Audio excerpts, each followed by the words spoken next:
शाकाहारी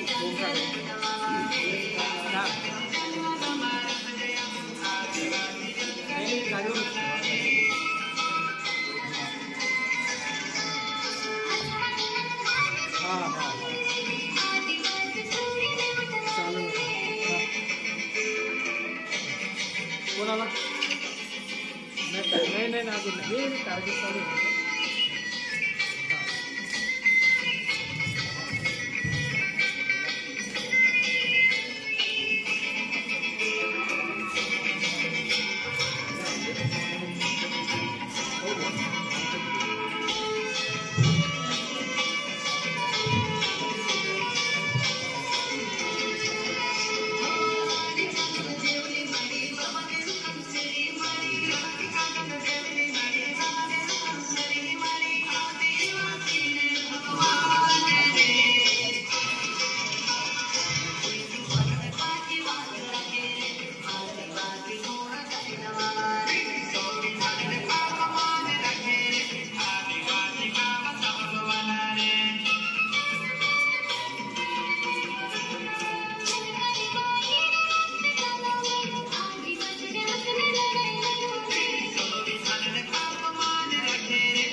मटका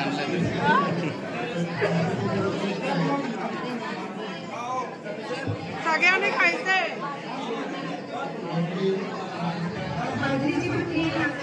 विषयालय बाल संगोपन आणि शिक्षण या अनुषंगाने आमच्या शाळेमध्ये साक्षरता अंतर्गत जे कार्यक्रम चालतात त्या अनुषंगाने आम्ही एक उपक्रम पाठवले की ज्या लोकांमध्ये आणि वगैरे त्यांची मोजणी दैनंदिन व्यवहारामध्ये आपल्याला कुठे राहते त्या अनुषंगाने आपण याची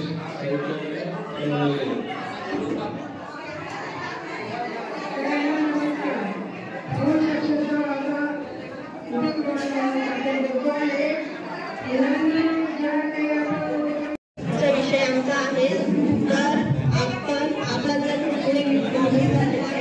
माझ्याकडे विषय सांगायचं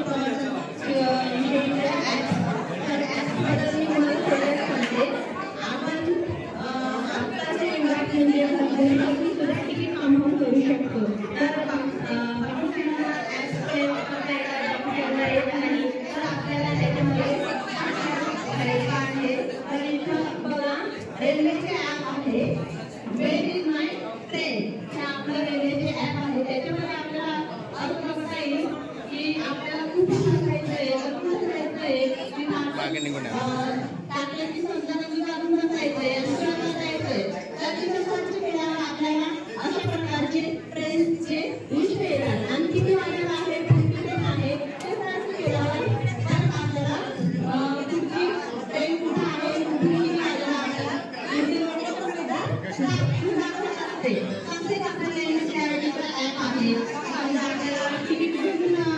रिझर्वेशन करायचं आहे त्याबद्दल पण हे आपला एमएनसीचा ॲप आहे.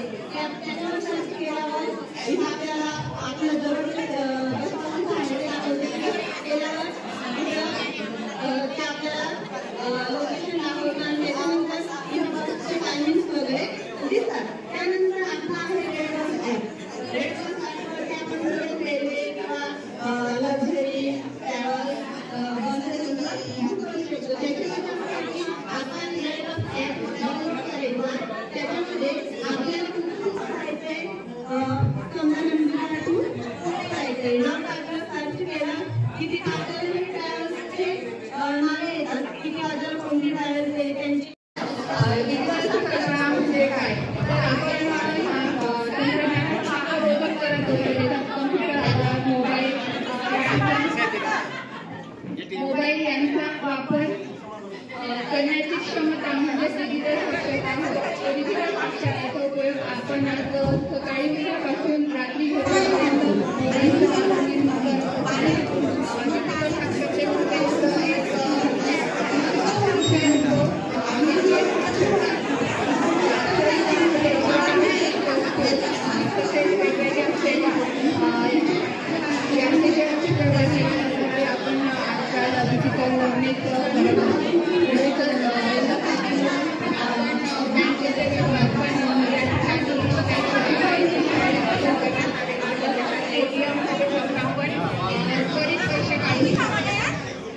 ATM त्यानंतर रोजच्या जीवनात आपण वेगवेगळ्या वस्तू घ्यायला वेगवेगळ्या दुकानांमध्ये जातो. त्या ठिकाणी फोनपे जीपे याचा वापर आपण मोबाईलने करत असतो. ही मोबाईलचा व्यवहार आजची काळाची गरज बनलेली आहे की ती प्रत्येकाला करता आलीच पाहिजे.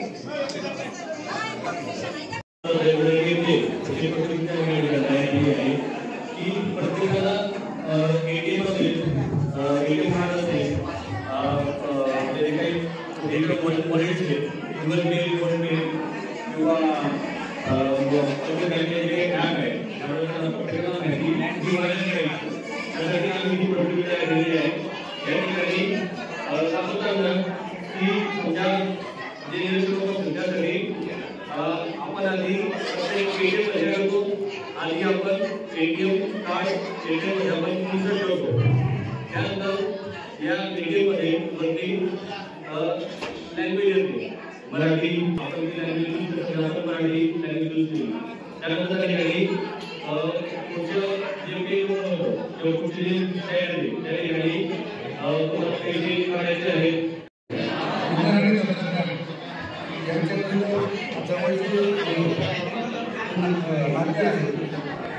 विज्ञान तथ्यात्मक पुराव्यांवर आधारित नैसर्गिक साधनांचा शोध घेते आणि नंतर आपले जीवन सुधारण्यासाठी नवीन तंत्रज्ञान विकसित करते.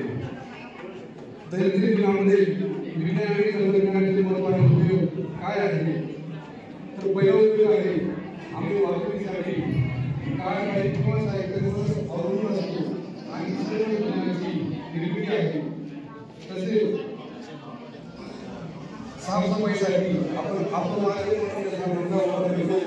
ते सुद्धा एक सुद्धा परिणाम आहे. तेव्हा आपण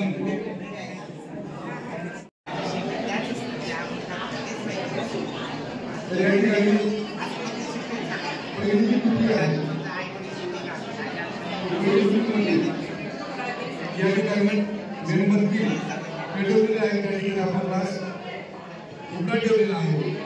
जोपर्यंत या ठिकाणी ऑक्सिजन आहे तोपर्यंत प्रतिक्रिया चालू राहील. पण मग ऑक्सिजन गेला कुठं? हा तयार ऑक्सिजन काय आहे तर आपले जे लोकशाहीचे आहे ते जवळपास 90% लोक ग्रामीण भागात राहतात. आणि ज्यावेळेस आपण स्थानिक स्वराज्य संस्थेबद्दल माहिती मांडतो जेणेकरून पंचायत समिती आणि विशेष करून ग्रामपंचायत ही जी माहिती आहे ती नवसाधारणासाठी खूप उपयुक्त आहे. कारण आम्हाला लोकांसाठी वगैरे असेल किंवा मिशन असेल तरी मागण्यासाठी जे नवसाक्षर लोक आहेत त्यांना तर जाण पाहिजे की जे कार्य आहे काम आहे सुरक्षा आहे ते जर माहिती असेल तर त्यांचे जीवन त्यांना खूपच उपयुक्त होऊ शकते. आता ग्रामपंचायतीचे मुंबईचा कायदा आहे 1958 पासून गणकाळ अंतर्गत तो कायदा राबवण्यात येतो आणि जवळपास 500पेक्षा किमान संख्या साक्षर त्या ठिकाणी आपल्याला स्थापन करता येते. त्याच पद्धतीने आपण शहरी भागात किमान 300 लोक पाहिजे म्हणजे ग्रामपंचायतीची संख्या असेल किमान 7 असते आणि किमान 17 असते.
चांगल्या प्रकारे झालेले म्हणजे त्या नावडे निर्माण होते. नंतर ते पण एक चित्र पाहून त्यांचं काम नंतर संतांचं केलेलं आहे आणि हे अनुदानसाठी काही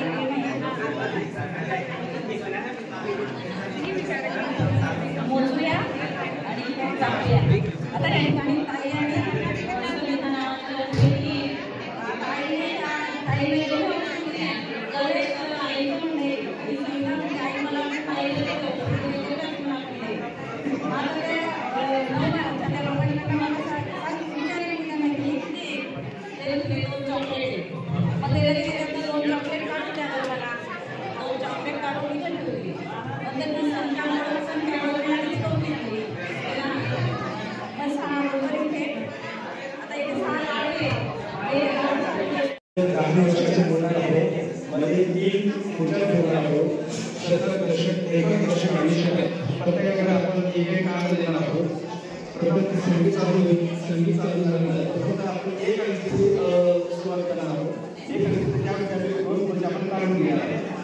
संगीत थांबलं की ज्याला तेवढं लवकर खुर्ची मिळवायची आहे तो बसेल आणि उर्वरित साक्षर कोणती संख्या खुर्चीवर बसली ती संख्या वाचली.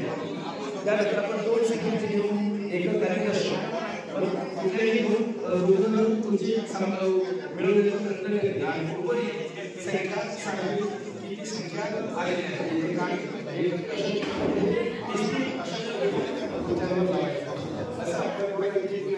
आणि शिवाय असे सांगते की आपण संख्या सांगू या संख्येनुसार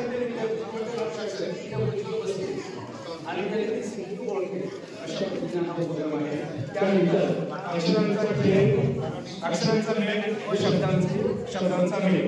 साधा शब्द आले. आपण प्रथमतः नवशाक्षरांना अक्षर शिकवू. शिकवला तर या ठिकाणी 2 टोपे मांडलेले आहेत. क, म, ल आणि आ हे अक्षरगट घेतलेले आहे आणि दुसऱ्या टोप्यावर आहे अ आणि आ घेतलेले आहे.